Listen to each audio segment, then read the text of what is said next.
Hi there, welcome back now. They're one of the biggest groups in the UK right now, and it's thanks to a string of hits like this.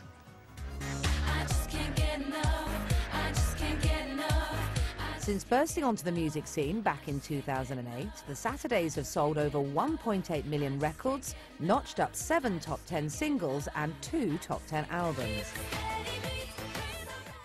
Known for their glamour on the red carpets and being a favourite with the tabloids, the girls have even starred in their own TV show.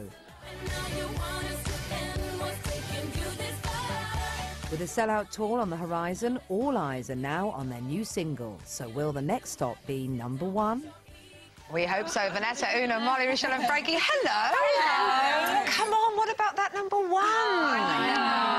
Long overdue. Exactly. So Sunday is when High comes out. Yes. You're going to perform it for us, aren't you, a bit later on, so we can all get into the swing of it. Does it still matter being #1? I think, you know, I think that we put pressure on ourselves now because we really want one, because it's been, to be honest. Yeah. But I think, you know, we're still some It's so ironic because, you know, twice now we've been beaten to the top spot by Flo Rida. So on this single, he's collaborated and he's with us on this one. So if you can't beat him, join him. Yeah. Very clever. Win over the competition. Get them on board. I can see how you guys work. Now, you've got a big tour coming up, haven't you? Do you like performing live? It's that's the best thing. Like, when our manager said to us, girls, you're going to go on tour again, it was just the most exciting thing, because that's what we want to do, you know, performing every night and seeing the fans, and we're counting down the weeks actually already.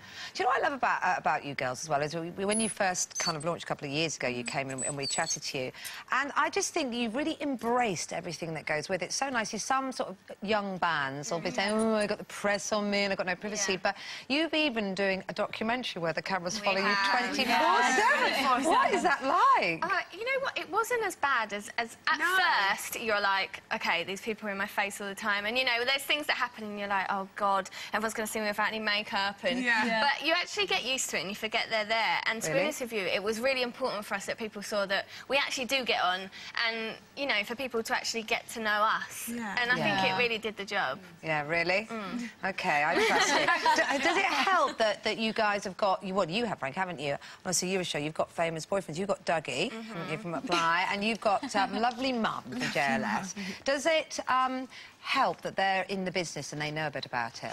Obviously, it always helps when you're, you know, with someone that understands your job. But, you know, same as, like... Oh, look, there we are. Same as the other guys as well. Like, you know, Una goes up with Ben, who's a rugby player, and it's kind of like you have to be with someone that's also busy. I think that's the key, rather than being in the same industry as such. I think it's...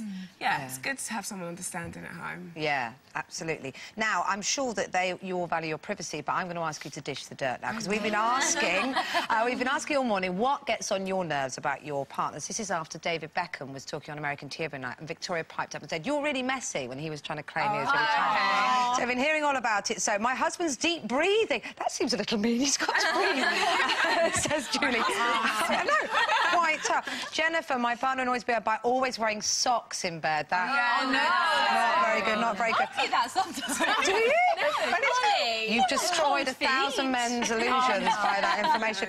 Phil in Newcastle says, my partner Tony has an annoying habit. He will unwrap a new loo roll, but never actually puts it on the toilet roll holder. Why do men do that? They replace it as well. Yes. Just leave the cardboard there. Someone else's job. So go on then. Tell us about Dougie, Frankie. What does he do that drives you mad? Well, he sometimes he uses my toothbrush. And it really annoys me. I don't like it. Or sometimes, like, he took my foundation once. He'll kill me for telling everyone.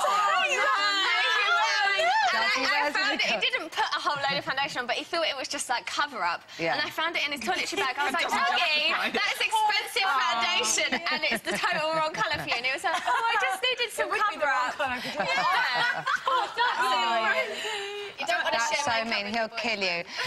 Listen, guys, you've got beautiful sparkly poppers on this morning, and you're off to launch Poppy Appeal, aren't you? Can you tell us about that briefly? Well, we're just so excited to be part of it this year. We're the face of the Poppy Appeal, and you know, it's such a good cause. We're doing a gig later on, aren't we? We're doing a gig in Colchester for all the families of the serving soldiers out in Afghanistan. So the focus this year is on Afghanistan and the Afghanistan generations. And we're helping. We need to raise £36 million. 36 million. I know it sounds a lot, but good luck. Good luck with that. I know you've got a silent single coming out as well, which is interesting, but you're going to be answering your questions in our web chat, aren't you, a bit later on? So you can talk a bit more about that then. itv.com/Lorraine. Now, you're off to perform.